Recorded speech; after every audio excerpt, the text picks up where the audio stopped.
parole à Gauthier Caron-Thibault. Merci, Monsieur le maire, chers collègues. Il est temps de dire non à l'agisme.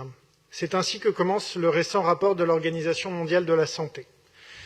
L'âge est l'une des premières choses que nous remarquons chez l'autre. On parle d'agisme lorsque l'âge est utilisé pour catégoriser et diviser les personnes de telle façon qu'elles subissent des préjudices et des injustices, et ce phénomène réduit la solidarité entre les générations. L'agisme a des conséquences graves et profondes sur la santé, le bien-être et les droits humains des individus. Pour les personnes âgées, l'agisme est associé à une espérance de vie plus courte, à des problèmes de santé physique et mentale, à un rétablissement plus lent à la suite d'un handicap et à un déclin cognitif. L'agisme réduit la qualité de vie des personnes âgées, accroît leur isolement social et leur solitude, tous deux associés à de graves problèmes de santé, et peut accroître le risque de violence et d'abus à l'encontre des personnes âgées. Le rapport de l'OMS propose 3 stratégies qui visent à lutter contre l'agisme.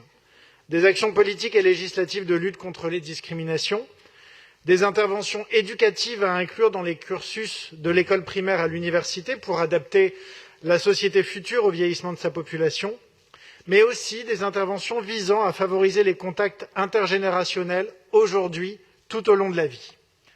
Je vois dans ce dernier axe un outil majeur pour lutter contre les stéréotypes et représentations négatives qui contribuent à banaliser les discriminations dont font l'objet les personnes âgées. C'est la raison pour laquelle, Monsieur le maire, mes chers collègues, je tiens à mettre en avant l'action menée par l'association Les Transmetteurs, qui réunit des professionnels de santé et du social retraités en vue de constituer une réserve opérationnelle de renfort. Elle permet notamment à des médecins bénévoles de s'impliquer dans la vie citoyenne, de transmettre leurs connaissances et de s'investir dans de nouvelles missions. Dans la continuité de la belle coopération en vigueur avec la ville de Paris pour l'appui au plan canicule ou urgence hivernale, les transmetteurs ont mis en place, durant la crise sanitaire que nous vivons, un numéro solidaire d'accompagnement médico-psychosocial qui permet de soulager le 15 en assurant une orientation en amont. Les transmetteurs ont aussi été utilisés pour renforcer les centres de vaccination mis en place par la ville, mais aussi pour participer à la vaccination dans les résidences autonomie.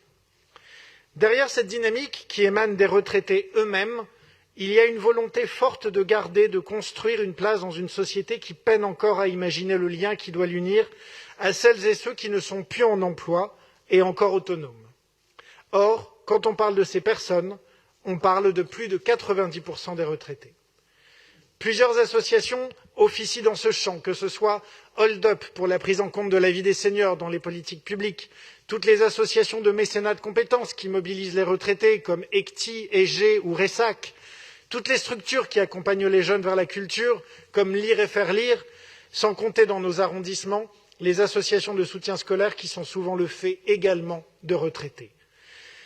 Si la retraite ouvre la porte à une vie nouvelle d'au moins 20 à 30 ans, c'est encore trop souvent dans l'imaginaire collectif une vie retirée, car notre société ne sait encore que trop valoriser ce qui rapporte, ce qui produit.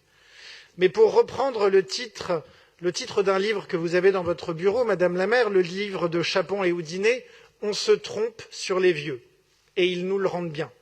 Car discrètement et lentement, mais efficacement et utilement, ils créent des associations pour se mobiliser aux côtés des collectivités locales, des familles, des jeunes, des précaires, pour que leurs compétences ne soient non pas affaiblies, mais ignorées.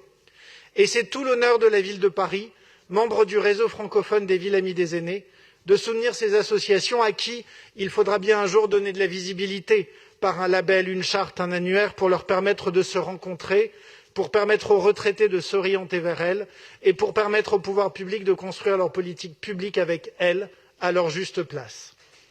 Monsieur le maire, c'est avec satisfaction que je vois la lutte contre l'agisme se matérialiser dans le soutien à de telles associations. Je voterai cette délibération qui, en cas de renouvellement l'année prochaine, au lieu de action dans les domaines du bien-être et de la santé des seniors, pourrait plus justement prendre le titre Mobilisation des retraités pour la cohésion sociale.